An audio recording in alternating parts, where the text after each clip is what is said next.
So you decided to join the military.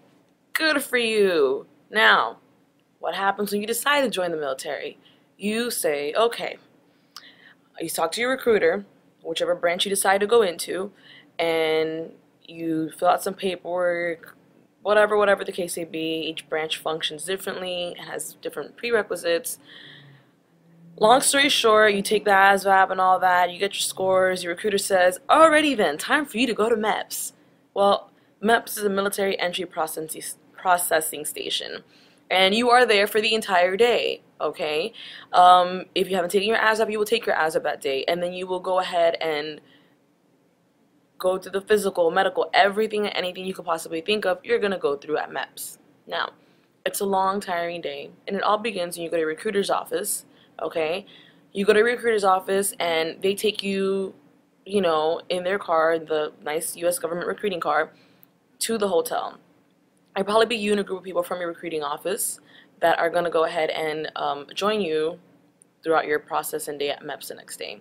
You check into the hotel in the evening, anywhere between 6 or anywhere between 5 or 8 is when you check into the hotel. When you check into the hotel, you're directly taken to the MEPS Liaison. Now, the MEPS Liaison is the person between you and MEPS. They're the middlemen. They're the ones that are going to answer any questions you have about your stay at the hotel and about what to expect in regards to transportation, meals, anything like that that MEPS will provide before you get to MEPS. So throughout the whole time at the hotel, MEPS Liaison, the people that you go to for anything. Once you get to the MEPS Liaison, you're briefed. They assign you your room. You check in with them.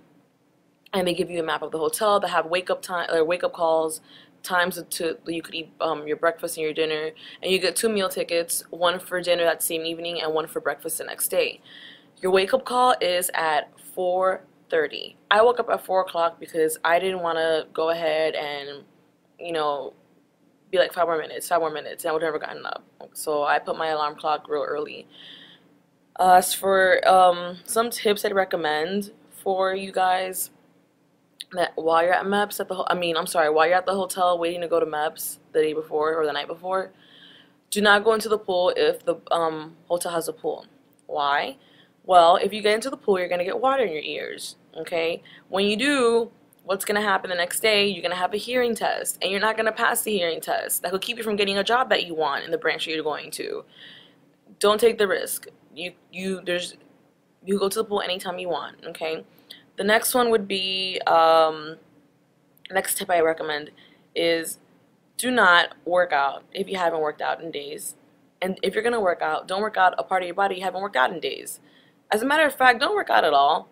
Okay, you need to relax. You need to get as much sleep as you can because it's going to be a long day. And you got to be on all your 5 senses A-okay so you could pass the exams and be alert and know what's going on. Because at MEPS, the people there, personnel there, do not like to repeat themselves. Okay? So the other tip I would recommend is do not work out or run or anything like that the night before you go to MEPS, because you're going to have exams like the duck walk and all that require you to do funny exercises. One of them was like you put your hands right here and then you have to move your hands this way, that way, and then this, and you do all these funny things and all these funny exercises that a doctor has to see to make sure that all your limbs and everything else is working. So yeah, you don't want to risk being sore and not being able to perform right and then probably being disqualified from being eligible to join the military or the branch you're going into. So don't be stupid, okay? With that being said, the next thing that you should expect is going to sleep by 11 o'clock. You have your dinner between 5 or 6:30, something like that, or 5 and 9. It's different for each hotel you go to. And you go into your room by 11 o'clock. Guys and girls sleep in separate buildings. Let's see, there's a game room. Where I was at, there was a game room. You were allowed to use that closed like at 9 or something like that. I only got like 3 or 4 hours of sleep. I was running off of fumes the next day. I woke up at 4:30. I woke up at 4. I was up and ready to go by 4:30. Waited for the girls that I was rooming with to wake up. We all went together to eat breakfast, give them the ticket. It's government food. Don't expect the best, okay? They're on a budget. So when that Yeah, when we had breakfast and all that, the bus pulled in at 6. I'm sorry, pulled in like around 5:45, 6. The bus was ready to pull out by 6:05. Now, the people that are going to be at MEPS with you are going to be from many different groups. So when I mean groups, I mean reasons why they're at MEPS. You're going to have a group that's there for full-blown medical. That's what I was there for. I was there for a full-blown medical exam, everything. I was going to MEPS for the first time, so it was going to be a long day for me. The next group of people you're going to see there are the ones that are shipping out to boot camp. These are people that already went through what you went through and got their ship out date and it's arrived and they're ready to go. Those are the people that you're going to see are going to have either a sea bag or they're going to have like a white folder that has their name on it, has their last name on it, I'm sorry. So like I said, it's going to vary. Once you get to MEPS, the bus pulls in, you get to the MEPS building, and you line up into different lines. I don't know what groups they divided into different groups. You have some people that are there for a full-blown medical, like I said, people that are shipping out to boot camp, and you have people that were there a few days before, had to come back for whatever reason. They could have finished something, different reasons. Once you get into the building, you have to go in through a checkpoint. They have to put your bag through the x-ray machine. Guys are allowed to have razors because they have to shave their face, obviously. Girls, I'm not sure if you're allowed to. I had tweezers in my bag by accident. And, sorry, that's my phone. I had tweezers in my bag by accident, but that's okay. No Swiss Army knives, no pocket knives, no mace, no pepper spray.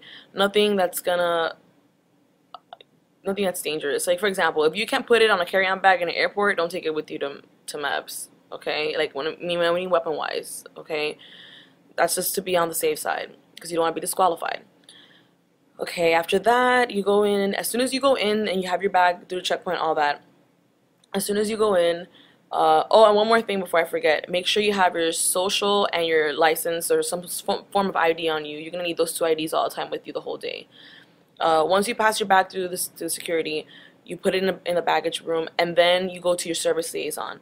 Service liaison is a person that's between you and the service you're going into. So whether it be Army, Marine Corps, Navy, Air Force, Coast Guard, National Guard, whatever the case may be, that's your service liaison, the person between you and the branch you're going to. These are the same people that are going to help you pick out your job. The same people that are going to sit there and be like, this is when you ship out. Sign your life away for 4 or 6 years. Okay?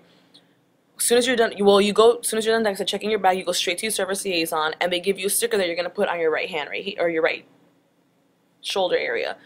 Okay, this ticket serves for, it's for 2 reasons. It's a sticker. It has your last name and then your name. Mine had my last name, my first name, and middle name, and your social security number and a barcode and some other information and the branch you're going into. That will help you the whole day, get around, make the process faster, and it'll be your meal ticket. It's with that sticker, you leave it on all day, you do not take it off. They will take it off from you. Like, they will take it off of you when they don't need you to have it anymore. So don't worry about taking it off or anything like that. As for, let's see, as for the sticker you have on, like I said, it also serves as your meal ticket because they do serve you lunch. You're there the entire day. You need to eat. It's a long, exhausting day. I was there from 6 to 6:30, so prepare yourself. I hope you guys get some sleep. You go through medical. Medical is the longest process. It's what takes the longest. In the next video, because I'm splitting this up into 2 videos, I'll explain to you guys the process when it comes to medical. I'm gonna need more time in that video because some of you ladies, some of you guys too, okay, most of you are young. I'm 23 years old. I'm used to getting, physicals and all that stuff. But some of you girls, it's your first time, and some of you guys, it's your first time really getting a full-blown medical in front of somebody. So we're gonna go to that in the second video. So hopefully this first video is able to clear things up, what to expect. If you have any questions, submit them to me. Send me a message, comment, whatever the case may be. I'm trying to help you guys out, okay?